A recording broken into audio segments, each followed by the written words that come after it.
विकास की बात करते हैं, ये वही विपक्ष के लोग हैं जिन्होंने 90 के दशक में बिहार को बर्बाद करने का काम किया। आज जितने बिहारी बिहार से बाहर रहते हैं, उनकी पीड़ा को मैंने देखने का कार्य किया। आज पीढ़ियां बीत गई, पर वो दूसरे राज्य, दूसरे देशों में रहने के लिए मजबूर है। कौन जिम्मेदार रहा? यही जंगल राज था। 90 का वही दशक जिसकी वजह से पलायन जो शुरू हुआ वो कभी रुक नहीं पाया।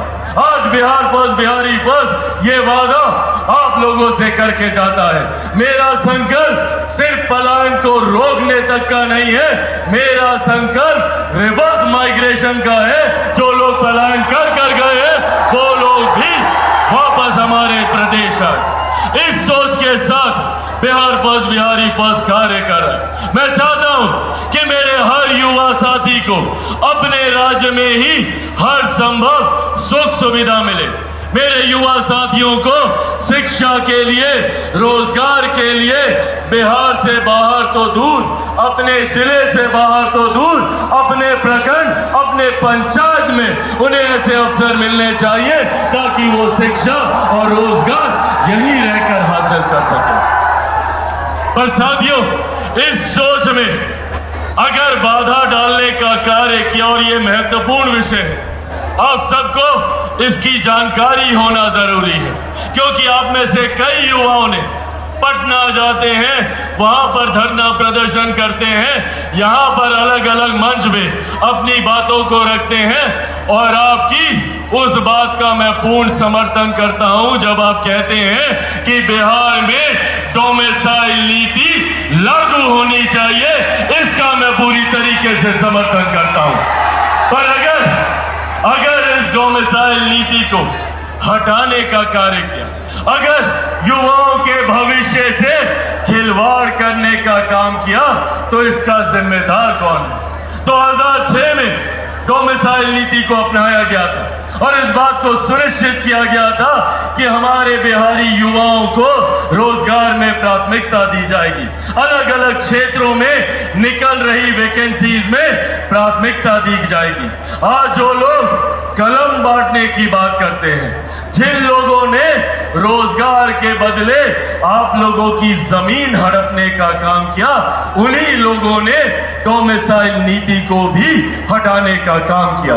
2023 में जब बिहार में महागठबंधन की सरकार थी और उसमें उप मुख्यमंत्री राजद के थे और शिक्षा मंत्री भी राजद के थे, उस दिन उस कार्यकाल में डोमिसाइल नीति को हटाने का प्रस्ताव निकाला गया था। मैं चाहता हूं कि पुनः एक ऐसी व्यवस्था तैयार हो जहां पे हमारे बिहारी युवाओं को उनका हक, उनका अधिकार मिले। डोमिसाइल नीति हम लोगों के लिए कोई खैरात नहीं है। हम लोग चाहते हैं कि बिहार जैसा राज्य जो बनिस्बत बाकी राज्यों के आज भी मुख्य धारा के साथ नहीं जुड़ पाया है, जरूरी है इस राज्य को ज्यादा से ज्यादा मदद मिले। आज दूसरे राज्यों में हमारे बिहारी युवाओं को जाना पड़ता है शिक्षा के लिए, रोजगार के लिए, पर मैं उस दिन की कल्पना करता हूं जब बिहार में लोग आए। मुझे तकलीफ होती है जब मैं ये सोचता हूं कि क्यों कभी कोई बिहार नहीं आता, क्यों बिहारियों को ही दूसरे राज्य जाना पड़ता है। क्या आप लोगों ने कभी सुना कि कोई दिल्ली का लड़का या लड़की बिहार आता हो शिक्षा के लिए? क्या कभी कोई बंबई का, महाराष्ट्र का लड़का या लड़की बिहार आया है रोजगार के लिए?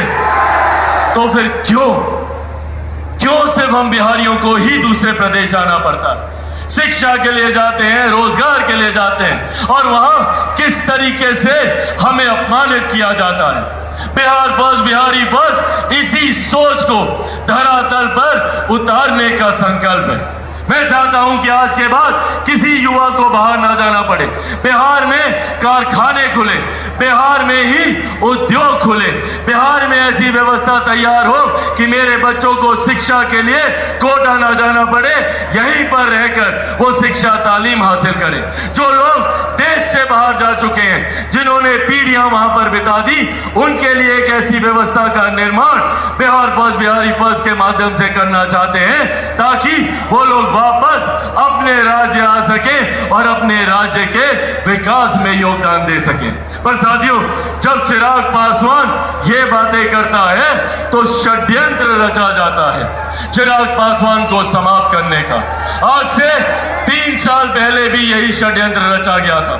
उस वक्त भी हर संभव प्रयास किया गया था कि किसी भी तरीके से चिराग पासवान के बढ़ते कदमों को रोको। मुझे मेरी पार्टी से निकाला गया, घर से निकाला गया, परिवार से निकाला गया, और ये कर ये लोग सोचते थे कि चिराग पासवान इतना कमजोर है कि इन बातों से डर जाएगा, घबरा जाएगा। पर जो लोग ये सोचते हैं कि इन बातों से चिराग पासवान के बढ़ते कदम रुक जाएंगे, वो लोग भूल जाते हैं कि चिराग पासवान शेर का बेटा है, रामविलास पासवान का बेटा है। भैया, ना रुकने वाला हूं, ना थकने वाला हूं, और डरता तो भैया मैं किसी से नहीं हूं। जितनी ताकत आजमानी है आजमा लो। सर पे कफन बांध के निकला हूं कि जब तक बिहार को विकसित राज्य नहीं बना दूंगा, तब तक मैं भी चैन की सांस नहीं लूंगा। पर इसके लिए साथियों, जरूरत है मुझे आप सबकी। आज पुनः एक बार जब मैं बिहार में विकास की योजनाओं को धरातल पर उतारने का प्रयास कर